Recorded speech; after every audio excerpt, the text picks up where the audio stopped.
And on to our top stories, opposition parties in the Eastern Cape are calling for the removal of Premier Oscar Mabuyane. This after a damning report by the Public Protector stating that public funds were used to renovate his East London home. On Friday, the Public Protector Advocate Busisiwe Mkhwebane released a report on her team's investigation into how money meant to be used for the transportation of people to a memorial service for the late Winnie Madikizela-Mandela in 2018 was spent. Now, to discuss this, we're joined by the two political parties. Andrew Whitfield is the DA's provincial chairperson, and we are also joined now by Simcelile Rubela, who is the provincial treasurer. A very good evening to you both, and thank you so much for speaking to us. So let me just start with you, the EFF. The Premier says he's taking the report on review because his responses were not reflected. Would they have made a difference in your view? Mr. Rubela, we just seem to have some feedback there. Let me start with Mr. Whitfield to sort out the problems that we have with the line to Mr. Rubela. Mr. Whitfield?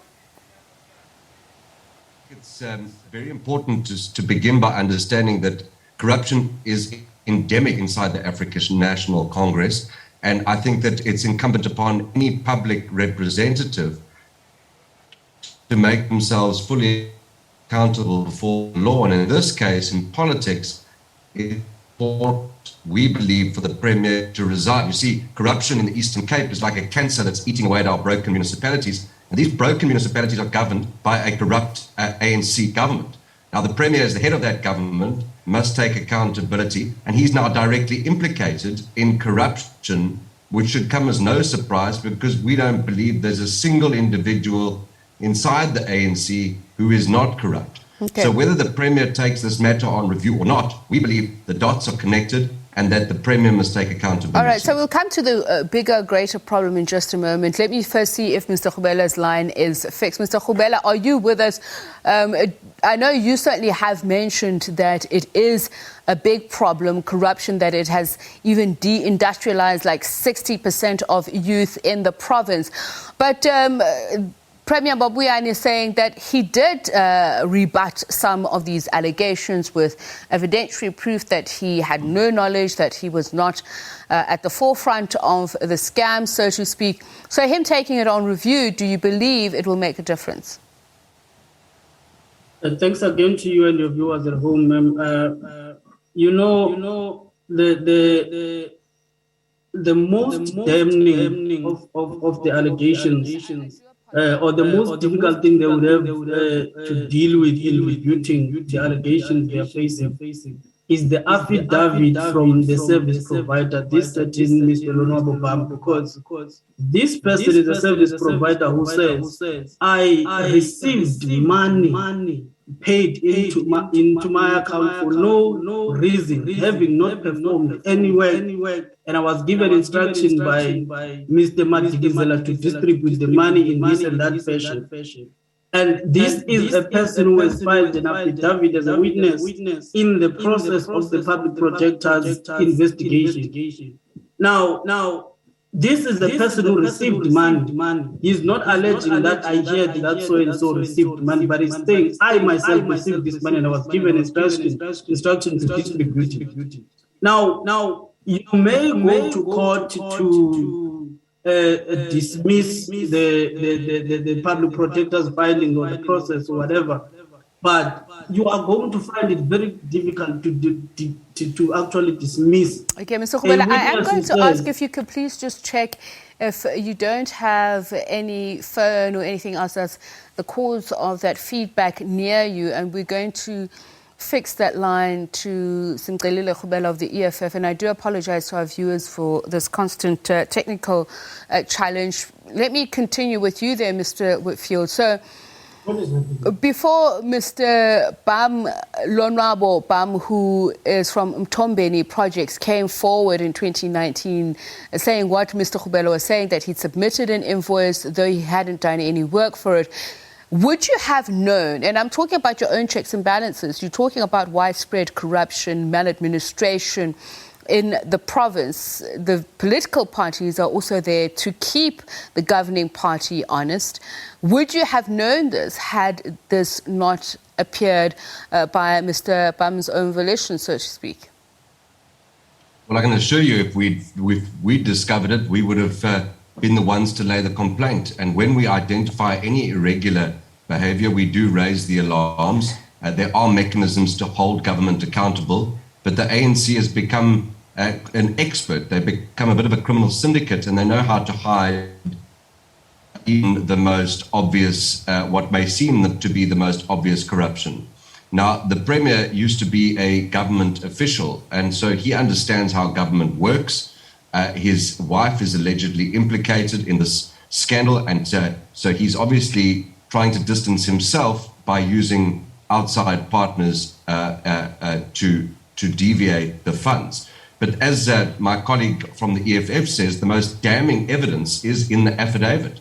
That is simply something that cannot just be disputed and refuted, and I think that he'll have a difficult time setting aside the Public Protector's report.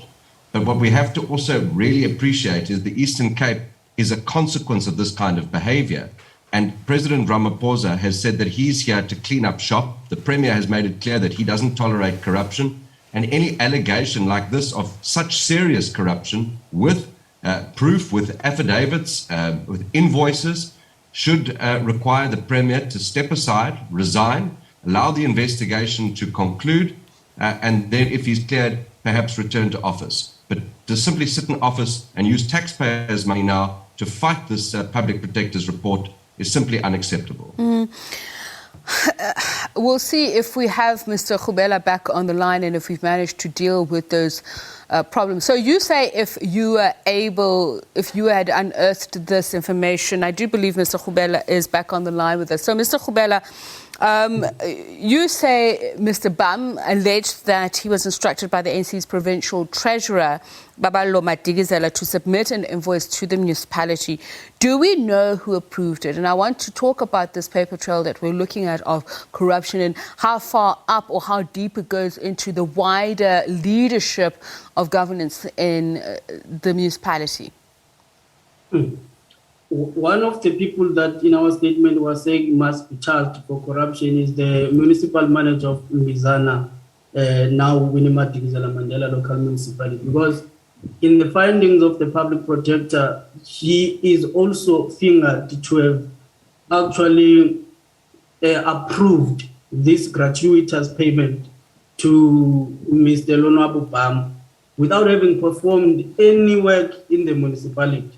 So he also has to be charged for enabling politicians to squander public resources.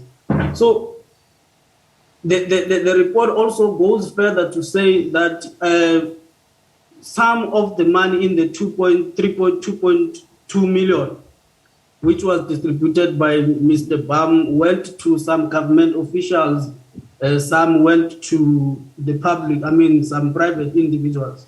It tells you that it's a serious syndicate. It's a network of criminals that are operating through stealing public resources and distributing amongst themselves. In some instances, they even use their family members. So it's a serious network that needs to be nipped from the bud. And the problem we're having is that most of the time we always report these cases. This is not the first corruption case we have reported. We always report them and they do not go that far in terms of investigation.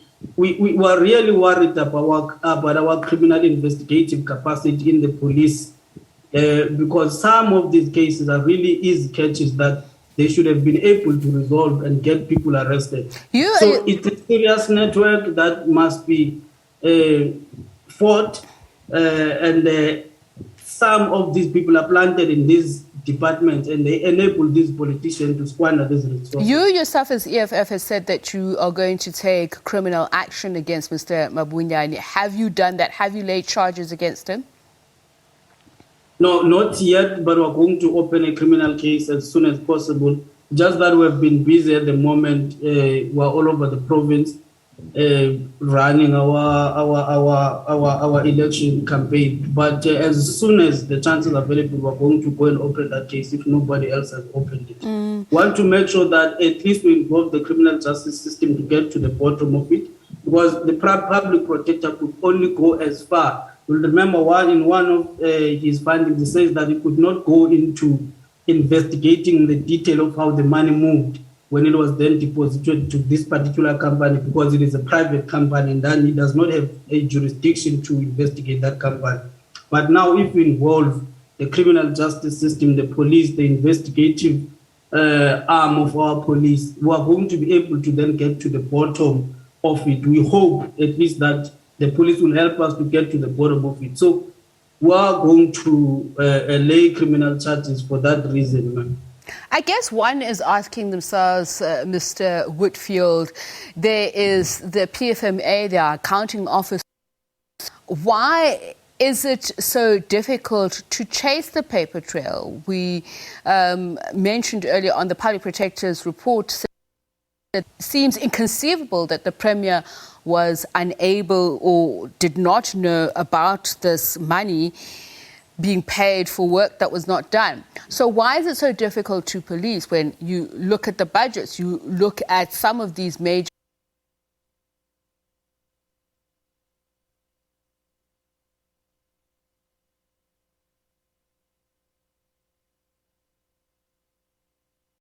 to ask the tough questions? And as I indicated, you don't always catch every single crook, and sometimes the crooks catch themselves. Now, in this case, as my colleague has said, there will be multiple municipal officials that have been involved in this syndicate, and corruption has become like a culture in the Eastern Cape. And in the ANC, the more political capital you have, it relies on how much corruption you're involved in. And it's become like a currency. Now, in terms of the paper trail, there will be more evidence that comes out, and there will be an investigation once charges are laid. And all of those pieces of information will help to make the case to prosecute the Premier. So if the Premier believes that that paper trail doesn't exist, I'm sure he's in for a big surprise.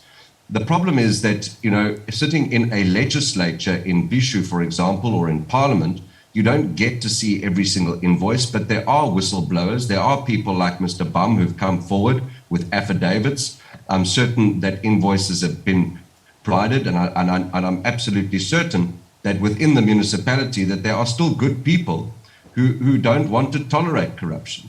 And so this information will come to light. I'm convinced of it. We have prepared a host of very carefully formulated questions to the provincial legislature. That report has to be tabled within 60 days, and our team is busy preparing themselves for the biggest fight of our lives to make sure that the people of the Eastern Cape are protected from this criminal syndicate, this racket that is destroying our province. In that report, it indicated that the work to be done in his home was to improve the flow of a particular room. Well, the residents of Ingube Yetemba and Cradock are worried about the flow of raw sewage that is running treated into the Fish River. So it simply just paints a picture of a political party that's completely out of touch with the residents of the Eastern Cape, and a political party that has become an expert in hiding corruption. But unfortunately for them, in this instance, they've been caught with their hands in the cookie jar, and I'm convinced that the Premier will have to account fully once the criminal investigation is concluded, and all of that information that we're still waiting for will come to light. Mr. Rubela, the DA has even said that there should even be a consideration of whether the Premier should pay back the money, whether he deliberately was involved in wrongdoing or not. But I'd like to hear from you. I know within the campaigning period, but the question is, for those who are watching, they're saying that what difference can you make from the EFF if we're saying there's systemic problems that are loopholes for this kind of behavior? How are you going to ensure that you plug those holes? Because it's whistleblowing. We've seen people coming forward saying that at the end of the day, it does not become worth their while. They're targeted, they become impoverished, nobody wants to hire them. So how do you ensure that honesty is then built into the system, that people do feel safe, people do want to whistleblow? One of the most effective ways in which we can root out corruption, ma'am, is what we propose as EFF as scrapping out of the tendering system. You'll realize that much of corruption is deeply rooted in the tendering system because these people, there is a kind of a network between, a collision between government officials and the institutions of government where these tenders are being used to siphon funds from the public purse. So the EFF proposes that we must build internal capacity of government institutions, be it municipality and the provincial government, to ensure that we outsource, we do away with the tendering system so that some of these works can be done by the municipality itself through its own engineers, through its own project managers, through its own town planners, through its own construction companies and all of that. That way, we are all going to be able to save a lot of money that goes to corruption through the tenders. That's one way of dealing with it. Also, we just need to take away the ANC from government. That's one other effective way of dealing with corruption, because corruption in the ANC is deeply institutionalized, even within its own structures. It has become a DNA of the party. And for you to be able to deal decisively with corruption, you need to remove ANC. You take it away from government. That way you would have dealt with corruption. So, as the EFF was saying, all right. Thank you very much to both of you. Simcelile Rubela is the EFF's provincial treasurer, Andrew Whitfield, the DA's provincial chairperson. We're going to take a quick break. Do stay with us.